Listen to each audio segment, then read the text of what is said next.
এই পুজোতে পেট পুজোটা ভালোভাবে যদি করতে চাও তাহলে এই পদ্ধতিতে কলকাতা স্টাইল চিকেন বিরিয়ানিটা বানিয়ে সবাইকে কিন্তু সারপ্রাইজ করে দিতে পারো। এই পদ্ধতিতে চিকেন বিরিয়ানি বানালে খুব সহজে খুব কম সময়ে বিরিয়ানিটা তৈরি হয়ে যাবে এবং এতে চিকেনটা কষানোরও কোনো ঝামেলা নেই।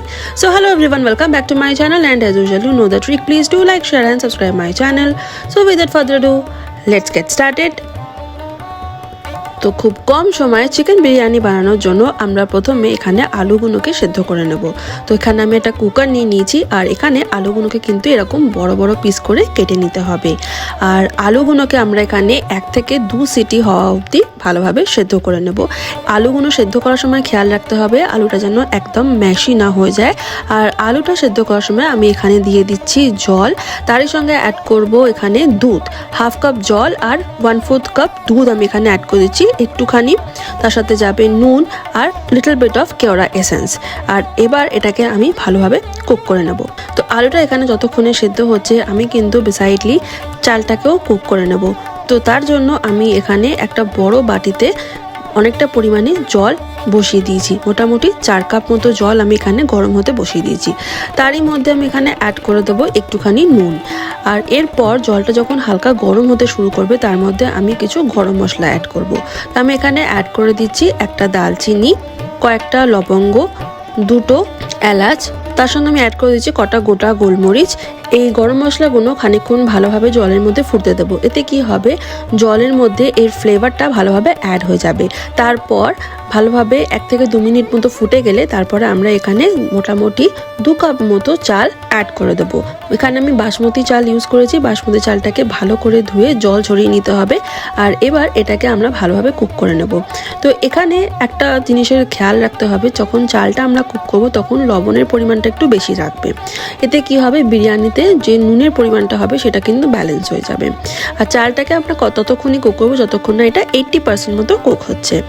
তো ব্যাস, এই চালটা একদিকে কুক হতে থাক, ততক্ষণে আমরা এদিকে আলুটা আমাদের সেদ্ধ হয়ে গেছে। আর এইদিকে আমি কড়াইয়ের মধ্যে খানিকটা সাদা তেল গরম করে নিয়েছি, তার মধ্যে আমরা এই সেদ্ধ আলুগুলোকে অ্যাড করে দেবো।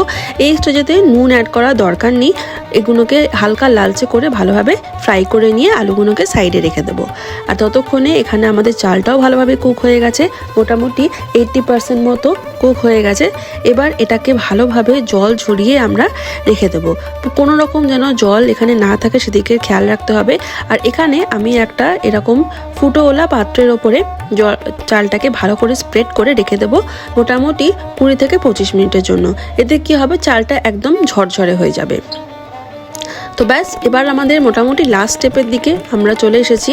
এখানে আমরা এবারে চিকেনটাকে কুক করব। তো চিকেনটা কুক করার জন্য কিন্তু আমি এখানে একটা কুকারের ব্যবহার করছি, যাতে চিকেনটা খুব কম টাইমের মধ্যে আমরা তৈরি করে নিতে পারি। তো তার জন্য আমি এখানে সাদা তেলটা কুকারের মধ্যে ভালোভাবে গরম করে নিয়েছি। এবারে আমি এর মধ্যে অ্যাড করে দিচ্ছি একটা বড় এলাচ, তার সঙ্গে যাবে একটা 1/2 স্টার অ্যানিস এবং একটা দালচিনি, একটা ছোট এলাচ, কটা লবঙ্গ। ব্যাস, এটা মোটামুটি 10 থেকে 20 সেকেন্ডের মতো ভালোভাবে যেই ফ্রাই হয়ে যাবে তারপরে আমরা এর মধ্যে অ্যাড করে দেবো জিঞ্জার আর গার্লিক পেস্ট। তো মোটামুটি এখানে 2 টেবিল স্পুন মতো জিঞ্জার গার্লিক পেস্ট অ্যাড করে দিতে হবে। আর ভালোভাবে এটাকে একটুখানি কুক করে নিতে হবে।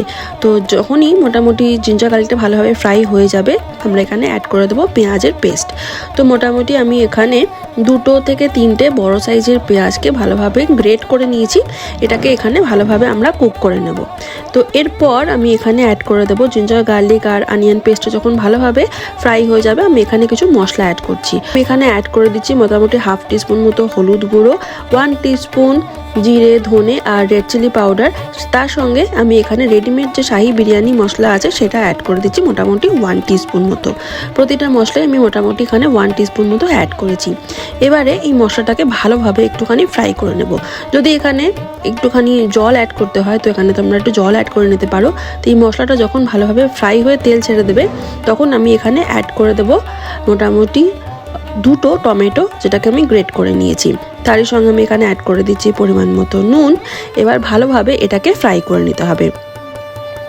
তারপর যেই মশলাটা ভালোভাবে ফ্রাই হয়ে যাবে, আমি এখানে মোটামুটি হাফ কেজি মতো চিকেনের পিস নিয়ে নিয়েছি। তো এখানে চিকেনের পিসগুলো একটু বড় পরিমাণে রাখতে হবে, যেহেতু আমরা এটা কুকারে করছি, কারণ কুকারে খুব তাড়াতাড়ি চিকেনটা নরম হয়ে যাওয়ার চান্সেস থাকে, গলে যাওয়ার চান্সেস থাকে। তো সেই জন্য আমি এখানে বড় বড় পিস নিয়েছি। আর এই পিসগুলোকে এরকমভাবে স্লিট লাগিয়ে নিতে হবে। এতে কি হবে, যখনই আমরা এটার সঙ্গে মশলাটা ফ্রাই করব, তো খুব ইজিলি মশলাটা চিকেনের ভেতরে ঢুকে যাবে। তো আমি এখানে দেখতে পাচ্ছ কীরকম বড় বড় সাইজের পিসগুলোকে নিয়েছি, ঠিক এরকম সাইজের পিসই নেওয়ার চেষ্টা করবে। এবং মোটামুটি এটাকে দিয়ে আমরা মশলার সঙ্গে 5 থেকে 10 মিনিট মতো ফ্রাই করে নেব। এবং তারপরে আমাদের চিকেনটা মোটামুটি রেডি হয়ে যাবে। এটাকে এবারে আমরা কুকারে সিটি মেরে নেব, যাতে এটা খুব কম টাইমে, খুব কম পরিশ্রমে এটা তাড়াতাড়ি তৈরি হয়ে যায়। তো ব্যাস, এবার এর মধ্যে আমরা অ্যাড করে দিয়েছি মোটামুটি হাফ কাপ মতো জল, সাথে যাবে হাফ টিস্পুন মতো কেওড়া এসেন্স একবার। আর লাস্টে এটাকে আরও টেস্টি করার জন্য আমি এখানে অ্যাড করে দিচ্ছি মোটামুটি 1 টিস্পুন মতো ঘি। এটা অপশনাল, এটা জাস্ট টেস্ট এনহ্যান্সার, আর তোমরা যদি চাও তো স্কিপ করতেও পারো। তো ব্যাস, এবার এটাকে ভালোভাবে মিক্স করে দিয়ে আমরা এটাকে সিটি মেরে নেব। তো মোটামুটি লো টু মিডিয়াম ফ্লেমে 2 থেকে 3টে সিটি হওয়া অবধি আমরা এটাকে ভালোভাবে কুক করে নেব। আর এদিকে আমাদের চালটাকে আমি তোমাদের দেখিয়ে দিই। চালটা কিন্তু একদম রেডি হয়ে গেছে। এটা খুব ঝরঝরে হয়েছে, এখানে দেখতেই পাচ্ছ তোমরা, খুব ঝরঝরে হয়ে গেছে। আর এই স্টেজেতে তোমরা যখন লেয়ারিং করবে, তো লেয়ারিং করার সময় কিন্তু যত গরম মশলা যেগুলো আমরা চালের মধ্যে দিয়েছিলাম সেদ্ধ করার সময়, সেগুলো কিন্তু তোমরা এখান থেকে বের করে নিও। তো ব্যাস, এবার লাস্ট স্টেপ আমাদের বিরিয়ানি লেয়ারিং করা বাকি। তো বিরিয়ানি লেয়ারিং করার জন্য আমি এটা বড় পাত্রের মধ্যে এখানে ফার্স্টে চালের লেয়ারিংটা করে নেব। আমাদের চিকেনটাও অলমোস্ট রেডি হয়ে গেছে। তো চিকেনের পিসগুলোকে আমি এখানে সেপারেট করে এখানে প্লেস করে দিচ্ছি। যেমনভাবে আমি এখানে দেখাচ্ছি ঠিক ওরকমভাবেই তোমরা এই স্টেপগুলো ফলো করো। আর চিকেনের পিসগুলোকে আমি এখানে পরপর সাজিয়ে দিয়েছি। তার সাথে আমি এখানে অ্যাড করে দিচ্ছি কিছু ডিম, মোটামুটি 2 থেকে 3টে ডিমকে আমি সেদ্ধ করে ফ্রাই করে নিয়েছিলাম। তো সেই ডিমগুলোকে আমি এখানে প্লেস করে দেবো। এরপরে কিন্তু আরেকটা ভাতের লেয়ার হবে। এই লেয়ারিংটা করার পরে তারপর আমরা যে ফ্রাইড আলুগুলো আছে সেটাকে অ্যাড করে দেবো। তোমরা চাইলে আলুগুলো দেওয়ার পরে আরেকটা ভাতের লেয়ারিং করতেও পারো। আর আমি এখানে এর ওপর দিয়ে কিছু বারিস্তা অ্যাড করে দিচ্ছি ভালোভাবে এটাকে সাজানোর জন্য। আর তার ওপর দিয়ে আমি চিকেনের যে গ্রেভিটা আমরা তৈরি করেছিলাম সেই গ্রেভিটা অল্প পরিমাণে দিয়ে দেবো। বেশি পরিমাণে তুমি যদি গ্রেভি এর মধ্যে অ্যাড করে দাও, তাহলে কী হবে, বা পুরো যে গ্রেভিটা আমরা তৈরি করেছি সেটা যদি তোমরা এর মধ্যে অ্যাড করে দাও, তাহলে কিন্তু এটা বিরিয়ানিটা ভীষণ স্টিকি হয়ে যাবে। তো সেই জন্য আমি এখানে গ্রেভিটা আলাদা করে সার্ভ করব। আর কালারটা আনানোর জন্য আমি এখানে অল্প পরিমাণে একটুখানি গ্রেভি অ্যাড করে দেবো, যাতে এটার মধ্যে হালকা একটু ময়েশ্চারও থাকে। তো ব্যাস, দেখতেই পাচ্ছ কতটা পরিমাণে আমি অ্যাড করেছি। এবার মোটামুটি আমাদের লাস্টের দিকে আমরা চলে এসেছি। ওপর থেকে কিছু পরিমাণে ধনেপাতা আমি অ্যাড করে দিচ্ছি। ধনেপাতা, আর তোমাদের কাছে পুদিনা পাতা থাকে তো পুদিনা পাতাও অ্যাড করে দেবে। লাস্টে আমি এখানে অ্যাড করে দেবো একটুখানি ঘি আর কেওড়া এসেন্স। মোটামুটি 1 টেবিল স্পুন মতো ঘি আমি এখান থেকে ভালোভাবে ছড়িয়ে দেবো। আর তারই সাথে অ্যাড করে দেবো মোটামুটি হাফ টিস্পুন মতো কেওড়া এসেন্স, কারণ প্রত্যেকটা জিনিসের মধ্যে আমরা কেওড়া এসেন্স অ্যাড করেছিলাম। আর তো ব্যাস, আমাদের লেয়ারিংটা মোটামুটি একদম রেডি। আর বিসাইডলি আমি এখানে গ্রেভিটাকেও সার্ভ করেছি, তুমি দেখতেই পাচ্ছ। এবার এটাকে আমরা কুক করব। তো তার জন্য এটাকে ঢেকে দিতে হবে ভালোভাবে টাইট করে, এবং এটাকে মোটামুটি 5 থেকে 10 মিনিট মতো আমরা রেখে দেবো দমেতে, মিডিয়াম টু হাই ফ্লেমেতে। তারপরে এটাকে তোমরা একদম লো ফ্লেমেতে রেখে 5 থেকে 10 মিনিট রেখে দিও। আর তারপর গ্যাসটা সুইচ অফ করে 10 থেকে 15 মিনিট এটাকে রেস্টে রেখে দিতে হবে। এতেই কিন্তু বিরিয়ানিটা একদম পারফেক্টলি তৈরি হয়ে যাবে।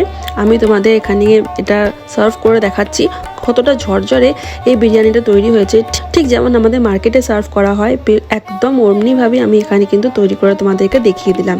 তো আশা করি তোমাদের এই রেসিপিটা ভালো লেগে হবে। যদি আমার রেসিপিটা তোমাদের ভালো লেগে থাকে তো প্লিজ লাইক, শেয়ার অ্যান্ড চ্যানেলটা সাবস্ক্রাইব করতে একদম কিন্তু ভুলবে না।